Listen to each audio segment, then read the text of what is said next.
Kaming hinanda sige kapakol na pak naman mga idol oh.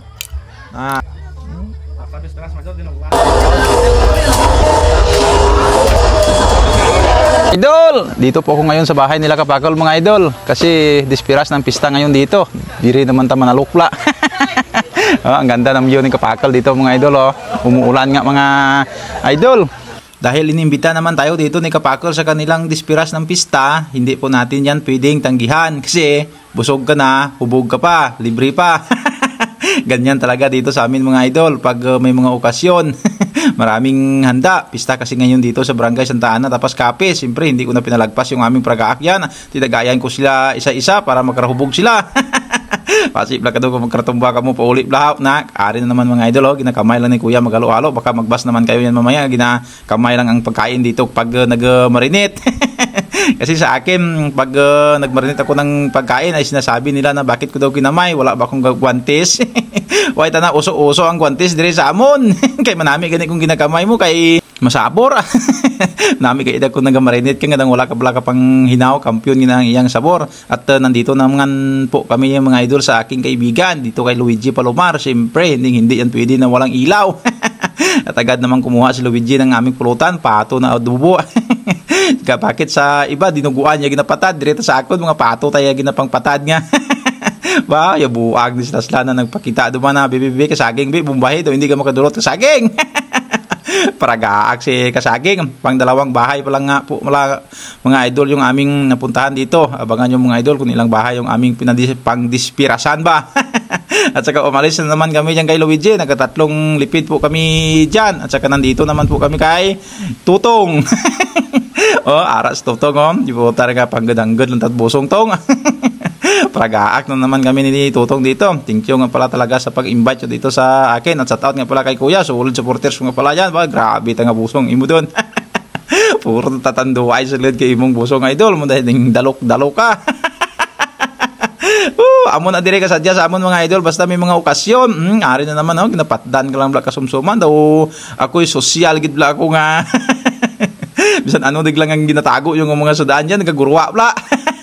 Pagkatapos namin nagpragakit mga idol, guro nagkatatlong lunglik na naman kami diyan. Diretso naman po kami dito kay Nong Leo. Sa taot nga pala kay Nong Leo. Maraming salamat talaga sa pag-invite niyo po sa akin dito. Pragaak na naman kami dito mga idol. Kasama ko yung mga kapitan dito. Sa taot nga kay Kap Buyet. Dahil sila na naman yung aking mga nakasabay ng inom dito. At sa taot nga pala yan kay Itik ba, palanggagin ko yan ni Itik. Natagayan pa ko, naserbihan pa ka pulutan ba.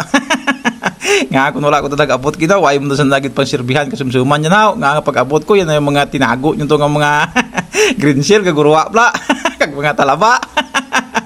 Why kita tuntad nga pragaaka ba sa tiny store, taga pragaak sa tiny store sang Pilsen. Oh, tignan nyo po mga idol, oh, ginalukitan kita ko katalaba. Don't chicks pamatsyag mo sa ako now.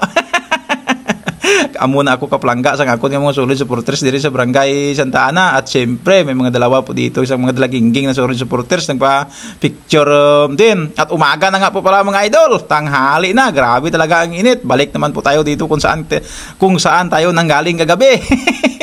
Inuna ko muna dito kung Tutong. Pragaak naman tayo mga idol ng kanin. Wala lang muna tayong alak kasi grabe ang init. Basim tumba tabla karon ng way pilas blaw. Estupado muna ya una kong ging kaon diyan saging langin una ko kag isa ka pataw pila kita mo kuday damo pa nga balaya ngaton nga kanan tapos na nga po pala akong kumain diyan isang pinggan kinain ko diyan tapos diretso naman tayo dito sa kay Imbok duman kay Luigi. Dito lang yan mga idol sa dulo yung lakat-lakat lang gani namon kay malapit malang. Kuha naman tayo dito mga idol ng pagkain. Maraming pagkain dito mga idol basta sa pistahan. Shout out lang nga pala sa lahat ng pinamistahan ko. Maraming salamat talaga sa pag-imbita nyo po sa akin. At sa totoo lang mga idol, hindi ako pupunta dito sa pistahan kung hindi nila ako in-invite. Malayo pag ano yung pista. Nag-chat niya isa nga agto kagin magpista. Kung hindi ko nahukagto, masunggod sanda. Jadi po, tama na ganda. Si Thailand girl nagtak niya kaduka. Panghambal ta bumbahe nga kaon migo prang hagot tumakday liog mukdukon may kadalok-dalok mo. Tapos ako dyan mga idol kay isang pinggan na naman dito naman po tayo mga idol sa kitimnan tagabi nga kasama sila Kap. Tingnan natin mamaya mga idol kung dito pa yung nag-serve sa akin kagabi ng mga talaba. Siyempre, nasa pirtahan pa lang ako mga idol. Sa gate pa lang, sinundo na ako agad at saka pinapasok. Hindi pa nga po pala umpisa sila ng kain. Sabi ko, bakit ako pang hinihintay nyo bago kayo mag-umpisa ng pagkain? Grabe, ragaa kalitson mga idol, oh. Guwapo. Grabe talaga ang ragaak sang litson daw. Ragaak lang sang takop sang tanduay ba? Sa taot nga pala kay Nong Leo at sa mga anak ni Nong Leo. Maraming salamat talaga ulit sa pag-imbita nyo po dito sa akin. Naka-isang pinggan naman po ako dito po sa kasaging. Oh. Nainaya lang kakain kasaging kasi mataktak postiso. Mula ka doon kagrabilin sa pinggan na. Ay, busog na. At saka dito naman po kami kay Kapakol. Bumalik po kami dito kay Kapakol. Sabi ko kay Kasaging kanina, ipaurihin talang tayo Kapakol. At saka magpapak naman po tayo dyan ng isang pinggan. Sabi ng mga kasama ko dyan na mga content creator din, nakakain ka na idol. Sabi ko wala pa. At agad naman akong kumuha dyan mga isang pinggan. Siyempre, ubusin po natin yan. Isang pinggan yan. Siyempre, pinggan yung ginlagyan. Sa totoo lang mga idol, bawat bahay ng kinainan ko ay isang serve lang. O, di ba, naka-4 na bahay ako. Kung di 4 maka-serve, lampas ganit 7. Galing subong, grabe init. Hindi ako da mga idol nga para hindi ko lagi yan mabusog. Wala ko yung inom sang tubig. Kag soft drinks, antes ko yung mag-inom sang tubig kag soft drinks. At tapos na ako magkaon. Ang hindi ka nabla mga idol magkaon liwat, yung last mo na kain para sulit yung pagkabusog mo. At saka dito naman po ako sa kabilang bahay. Niyaya kasi ako ni Tatang dito. May mga solid supporters daw ako dito nang gusto akong makita. Pero hindi na ako kumain dito kasi wala na papasukan yung pagkain sa tiyan ko.